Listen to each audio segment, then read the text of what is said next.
Bienvenue à ce numéro du Journal des journaux paru du 24 au 30 juin 2019, une semaine durant laquelle l'actualité nationale reste dominée par la motion de censure contre le gouvernement de Brigitte Raffini déposée par 35 députés de l'opposition. À cet effet, le bi-hebdomadaire L'événement place les députés de l'opposition politique en forme dans sa rubrique Baromètre. Pour ce journal, conscient qu'ils ne sont pas numériquement forts pour démettre le gouvernement de Brigitte Raffini, les députés de l'opposition ont quand même osé l'affronter en face à travers une motion de censure. Une voie constitutionnelle qui permettra à l'opposition parlementaire de dénoncer la gouvernance catastrophique qui caractérise la gestion de la chose publique par le gouvernement de Brigitte Raffini et dire à cette même équipe que trop c'est trop, selon le bi-hebdomadaire qui poursuit. L'opposition dit avoir déposé cette motion de censure par devoir envers le peuple. Et c'est au nom de ce même peuple qu'elle a décidé de remonter les bretelles au gouvernement actuel afin qu'il puisse apporter une correction en profondeur de sa gouvernance, conclut L'événement. Dépôt de la motion de censure contre le gouvernement de Brigitte Raffini, les gouristes oublient leur passé et s'en prennent à l'opposition, titre dans ses colonnes l'hebdomadaire Le Monde d'aujourd'hui, qui nous apprend que dans les causeries de riz et sur les réseaux sociaux, ils s'en prennent violemment aux députés de l'opposition qu'ils présentent comme des ennemis de la nation.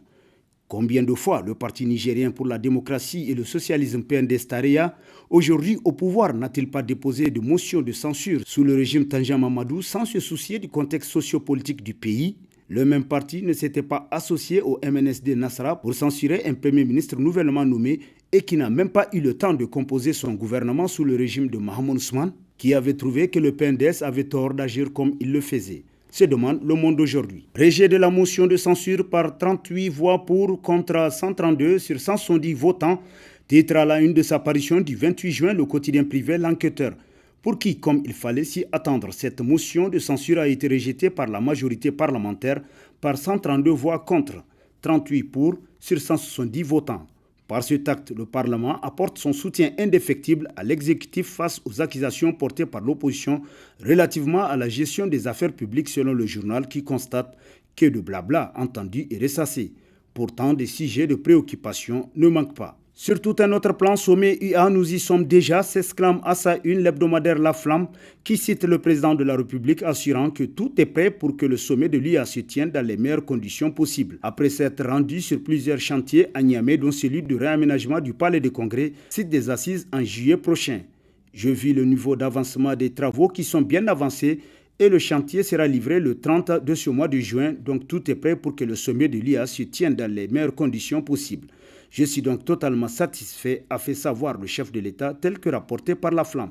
Ordonnance portant régime de la liberté de presse, le regret du ministre Marou Amadou, titre dans sa rubrique Société, l'hebdomadaire satirique Le Hérisson, rappelant que le ministre de la Justice garde des Sceaux, Marou Amadou, était devant les parlementaires le mardi 25 juin 2019 dans le cadre du débat sur la loi portant sur la lutte contre la cybercriminalité au Niger.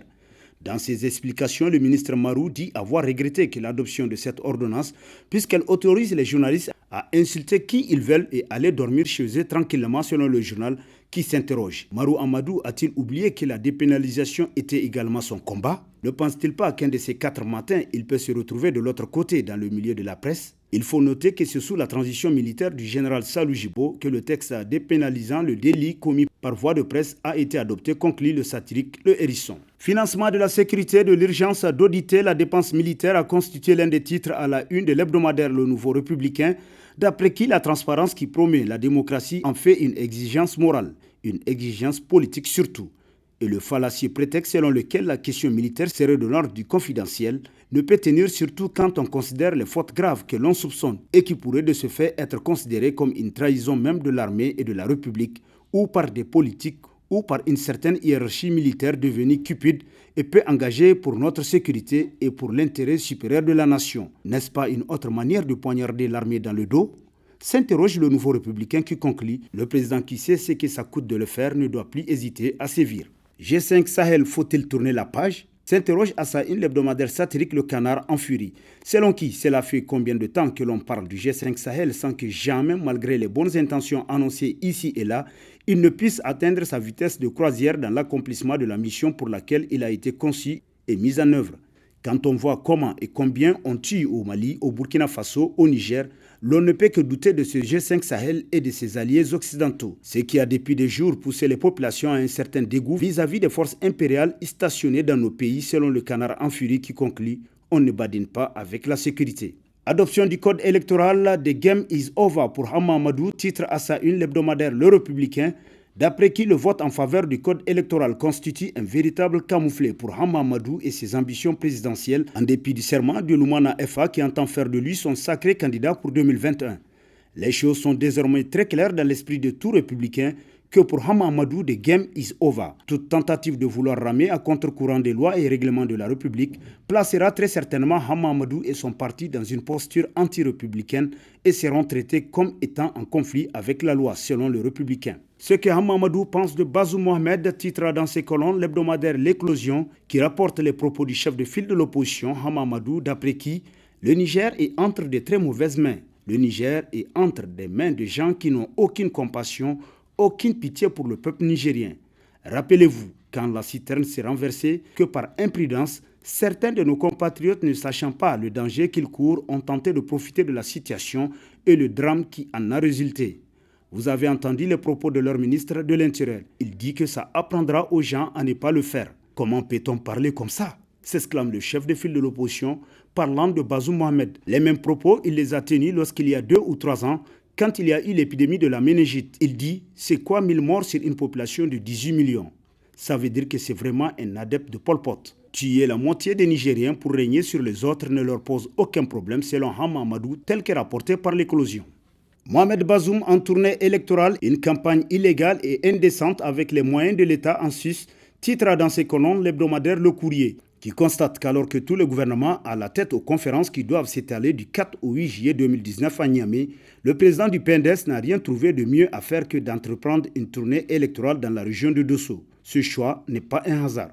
C'est le fief de Hassoumi Massaoudou, l'homme que Bazoum Mohamed n'a pas encore fini d'écraser. Et flanqué d'Asmaou Garba, une dame du terroir qui a 1000 raisons d'en vouloir à Hassoumi Massaoudou, le président du PNDS a sillonné en priorité le Boboy, comme par défiance à celui qu'on dit être toujours debout, ferme et résolu à briguer la magistrature suprême.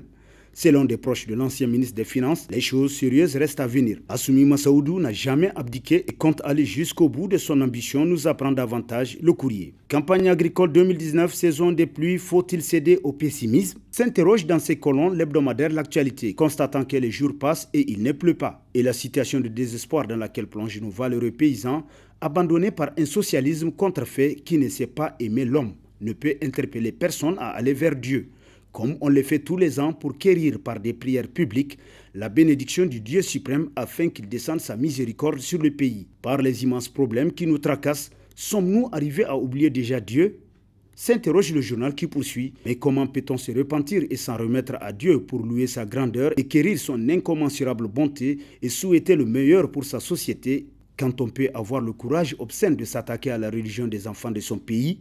S'interroge encore L'Actualité. Avec le DG Tankari Mahamadou, la prospérité de la Sonici est possible. Il faut lier chaque agent avec son profil pour attendre des résultats, titre dans ses colonnes l'hebdomadaire Niger Times, qui nous apprend que depuis sa nomination à la tête de la Sonici, le DG Tankari Mahamadou œuvre inlassablement à donner une image digne de cette société immobilière. Notons cette visibilité acquise à des grands efforts de la société, certes, mais qui est matérialisée grâce à la volonté du nouveau responsable de la Sonici.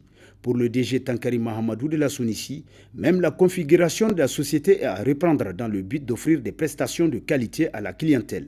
C'est pourquoi il décide de mettre à des places qu'il faut des hommes et des femmes dont les compétences se sont avérées indiscutables selon Niger Times. Et sur ce prend fin le présent numéro de la revue de presse. Prochain rendez-vous plaise à Dieu dans une semaine avec toujours la même passion de vous servir. Bonne lecture et au revoir.